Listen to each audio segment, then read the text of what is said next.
Bismillahirrahmanirrahim. Assalamu alaikum. Today is lecture 16th of the Artificial Intelligence course. In the last lecture, we have discussed about one form of logic called propositional logic. We have seen that how reasoning is carried out in the propositional logic. Today we will discuss about a little more powerful form of logic called the first order logic.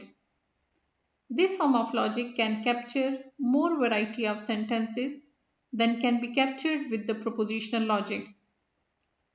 The goal of today's lecture is to understand first order logic as the basis for decision making problems. So what is knowledge? Facts, information and skills acquired through experience or education is known as knowledge. And intelligence is the ability to apply or use that knowledge and skills. Processing of knowledge is known as reasoning, that is, to derive logical conclusion and making predictions from the available knowledge. If you are driving, you must know that not everyone drives well. Some drivers speed aggressively, others wander into another lane because they are not paying attention. Some drivers may follow too closely. They make sudden turns without signaling you. In, in this case, you have a lot of things to think. That is, the road conditions, your speed and position, observing traffic laws, signs, signals. You have to be aware of the cars around you. You need to check your mirrors time and again, and the list goes on. As a defensive driver, you have the knowledge what to do. So if you avoid crashes by carefully driving, this means you are using your intelligence. You have the knowledge of the signals, you have the knowledge of the traffic laws, and so on. So knowledge, intelligence, and reasoning are three important factors that we want to put in a machine. Knowledge representation is concerned with presenting real-world information in a form that the computer can understand and use it at right time and take a proper decision. The machine must be guided by expert knowledge in every case. So if we are not able to represent knowledge properly, then the machine will not be able to deduce the required decision. It may generate some syntax error or semantics error. So we have various knowledge representation schemes in the artificial intelligence that we can use to input knowledge into the machine. First one is logic. Logic may be propositional logic or predicate logic. A proposition is a declarative statement which is either true or false, whereas in predicate logic we use quantifier to quantify the objects. Some other knowledge representation schemes are semantic networks, frames, and rules. These will be discussed in the following lectures. Propositional logic assumes that the world or system being modeled can be described in terms of a fixed, known set of propositions. This assumption can make it awkward to specify many pieces of knowledge. For example, consider the following general statement about people. If a person is rich, then they have a nice cars.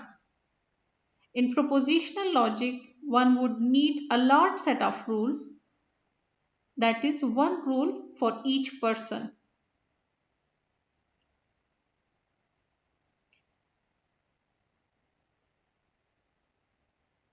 So we see that propositional logic requires that we basically compile the concise general statement into many statements about specific people. This is a completely impractical way to represent and communicate such knowledge. Consider the other example. When you sterilize a jar, all bacteria are dead. Again, we have to explicitly encode statement for every single bacteria. Whereas in first order logic, we can talk about all bacteria without naming them explicitly.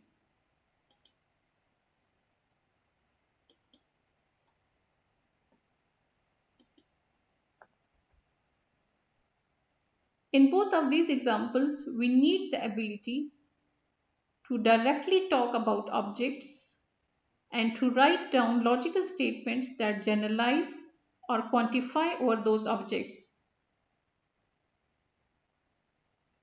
And first order logic gives us the ability to quantify our objects. First order logic is also known as predicate logic or predicate calculus. We can say that it is an extension to the propositional logic. It is a powerful language that develops information about the objects in a more easy way and can also express the relation between those objects.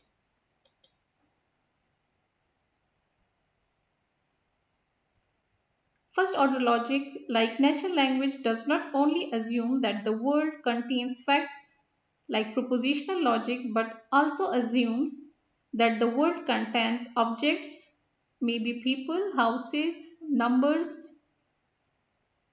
contains relations, that is red, round, prime, may contain functions plus one more than father of. Some relations are properties. They state some fact about a single object. That is, we know that ball is round. So the relation is a predicate which is round and ball is the object. 7 is a prime number and it can be written as this. Another relation states that facts about two or more objects.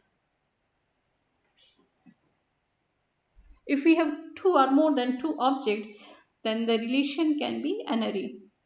So, John is married to Mary. 3 is greater than 2. Functions are those relations whose values is another object. That is, 2 plus 3 equals 5. So 2 and 3 are the objects, and applying the function plus to the object, 5 is another object which is produced. First order logic, the statements in the first order logic can be divided into two parts: subject part, which is the main part of the object, and predicate part, which defines the relation between which binds two atoms or objects together in a statement. So x is an integer. In this example, x is the subject and is an integer is a predicate.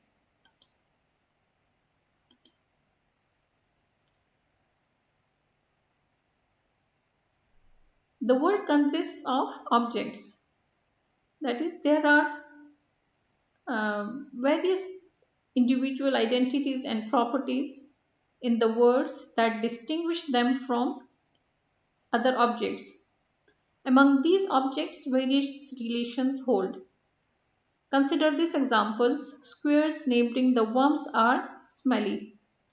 This is a statement where worms and squares are objects, smelly is the property, and neighboring is a relation.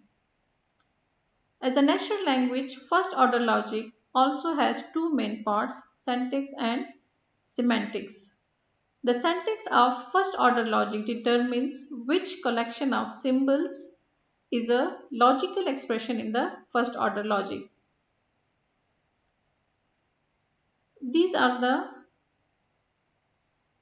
symbols that we can use in the syntax of the first order logic.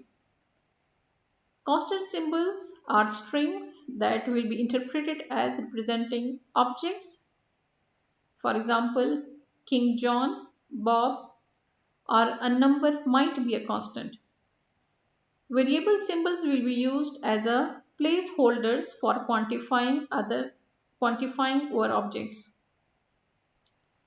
Predicate symbols will be used to denote properties of objects and relationships among them. As we have seen different relations in the previous slides, the brother symbols might refer to the relation of brotherhood. Function symbols each have a specified number of input arguments and will be interpreted as functions mapping the specified number of input objects to objects. For example, father of is a function, so we can interpret it as Bob's father. Various logical connectives are also used in the syntax of first order logic, which are and, or, not, implies, if and only if. These will be used to recursively build complex formulas, just as was done for the propositional logic. Two quantifiers are used in the syntax of a first order logic, which is universal quantifier and existential quantifier.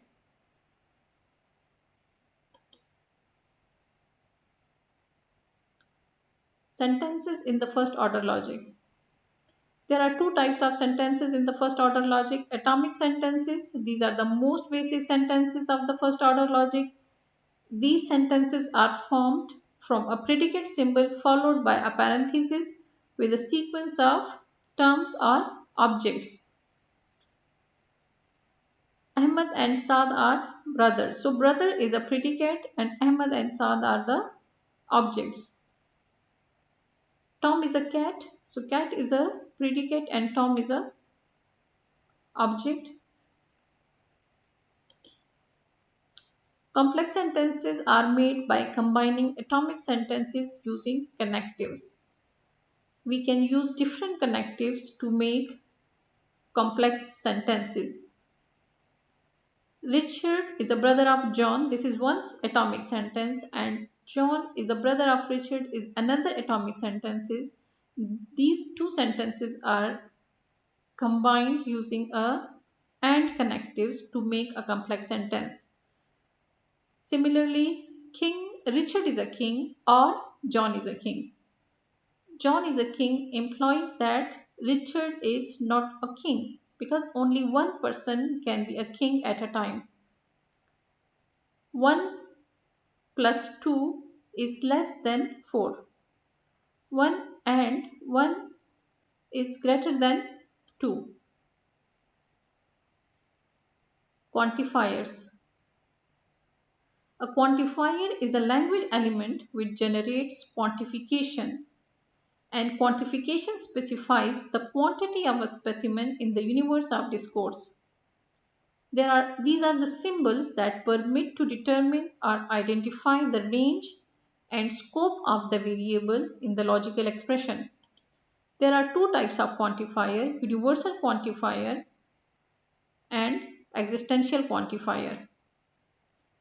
Universal quantifier is a symbol of logical representation which specifies that the statement within its range is true for everyone or every instance of a particular thing. The statement all men drink coffee can be written as for all X, X is a man implies that X drink coffee. This is the first order logic of this statement. These are some other examples of the universal quantifier. Existential quantifier. This can be true for someone or at least one object of the universe of discourse. If some voice are if in a universe of discourse some voices are intelligent, then we can write it as there exist x are voice and x are intelligent. These are some more examples of the existential quantifier. We can translate English statement into first order logic expression and vice versa. So these are the statements and they are converted into the first order logic. Thank you.